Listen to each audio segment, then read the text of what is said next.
La siguiente pregunta que me viene a la mente en este momento es la construcción de esta institución pública, doctora Luz del Carmen Martí, en estos meses que llevan ustedes designados al frente del Consejo General del Instituto. ¿Cómo se ha enfrentado? Porque al final ha sido una tarea que ha partido de cero, es decir, que ha partido de estar ustedes tres y nada más, no tener ni siquiera, digamos, una silla donde sentarse, a diferencia de cómo está usted ahora en el estudio de RTV. Así es, así es.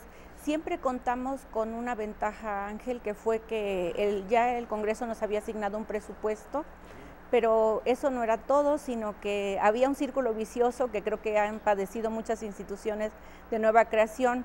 Es decir, si no tienes un domicilio, no puedes tener un registro, si no tienes un registro no puedes ejercer el presupuesto. Entonces los primeros meses fueron muy agobiantes porque pues no podías ni pagar los sueldos, ni comprar las cosas, ni empezar a ejercer el presupuesto. Sin embargo, creo que a la fecha puedo decir con mucho orgullo que el capital humano, como lo mencionó el maestro, tenemos un muy buen equipo de trabajo. Y bueno, poco a poco hemos ido adaptando las instalaciones.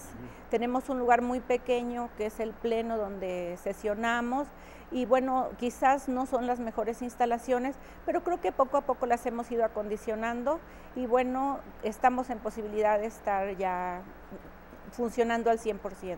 No, y de estar resolviendo cuestiones que la propia ley prevé y trabajando para garantizar esto que decía el maestro Álvaro de Gasperín, que es garantizar este derecho humano. Yo le quisiera ahí detenerme un momento con usted porque sé y conozco además la obra que tiene publicada en esta materia y digamos desde el punto de vista teórico, desde el punto de vista conceptual, ¿cómo le podemos explicar a la gente, al auditorio de Radio Televisión de Veracruz, cuál es este derecho humano a saber o a tener acceso a la información en manos del gobierno? Le podemos explicar de manera muy sencilla que a partir del año pasado, de cuando se inició el proceso de la ley, que ya hubo posibilidades a fines de agosto de preguntar, pues hay un mundo de posibilidades para las personas que en Veracruz o incluso a nivel nacional e internacional deseen preguntar sobre las cosas públicas que pasan en Veracruz.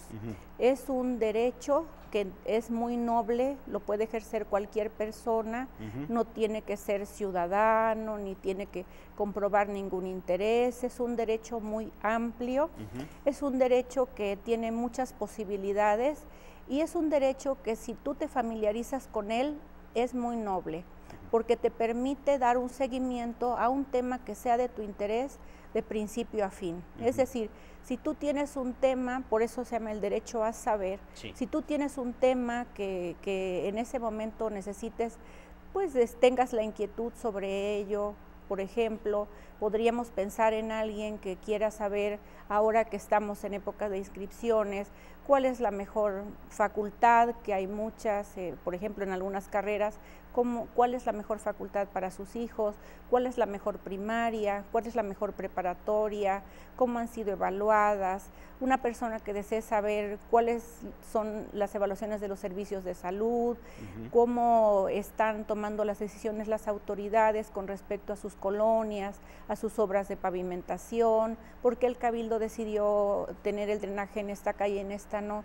Es decir, le tenemos que ver el lado útil al derecho y ese lado útil es que te permite iniciar un tema y permitirte llevarlo hasta comprobar si esas escuelas efectivamente son las mejores, si esa obra efectivamente era la que debía hacerse en primer término.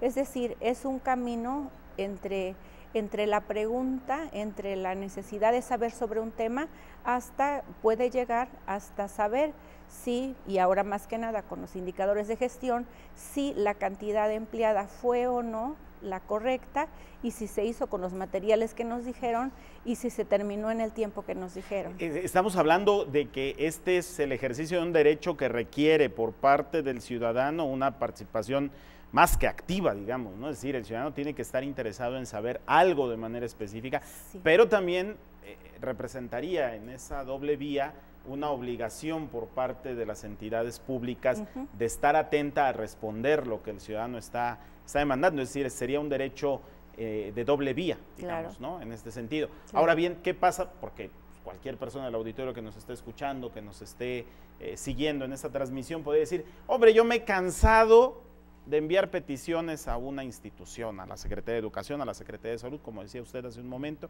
y jamás me han respondido. ¿Qué pasa ahí? ¿Es lo mismo estas peticiones que llegan? ¿Qué pasa cuando alguien pregunta algo? Por ejemplo, ¿cuál es la mejor escuela donde quiero inscribir a mi hijo? Y no me contestan o me contestan otra cosa. ¿Qué pasa ahí, maestro Álvaro? Bueno, hay una diferencia entre lo que nosotros conocemos como el derecho de petición al derecho de acceso a la información.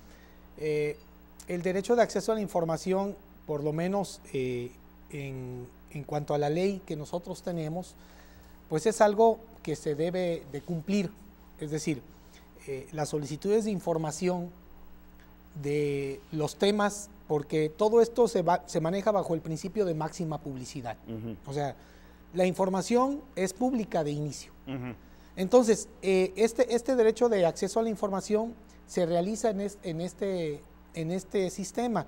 Si no se responde, entonces hay un órgano garante. Ajá, ¿sí? Que en este caso es el IBAI. Que en este caso es el IBAI, que va a asegurarle a ese ciudadano que se le va a entregar, porque si no le dieron la información en el tiempo, si se la dieron incompleta o el ciudadano quedó inconforme con la información que le dieron, porque eso también puede ser, ¿no? Le dan información que no es cierta, entonces puede acudir con nosotros y nosotros ordenamos que se le entregue. Ahora, la ley prevé un plazo que no va más allá de 40 días para que entre lo que el ciudadano pidió la información, se la negaron, no se la proporcionaron completa o estuvo inconforme y el IBAI ordena que se entregue, no pasa más de ese tiempo. Entonces, esa es la diferencia. Yo veo la parte del derecho de acceso a la información como algo, pues sí, que tiene la parte de la obligatoriedad, ¿sí? Pero también tiene la parte de la voluntad de entrarle a este tema. ¿Por qué? Bueno, porque también esto se debe de conceptualizar dentro de las nuevas formas de la participación, es decir, las democracias como la mexicana, que están en proceso de consolidación, requieren estas formas de participación ciudadana y también requieren de un proceso de aprendizaje que se tienen que ir cultivando poco a poco. La cultura del acceso a la información tendrá que irse construyendo, ¿sí?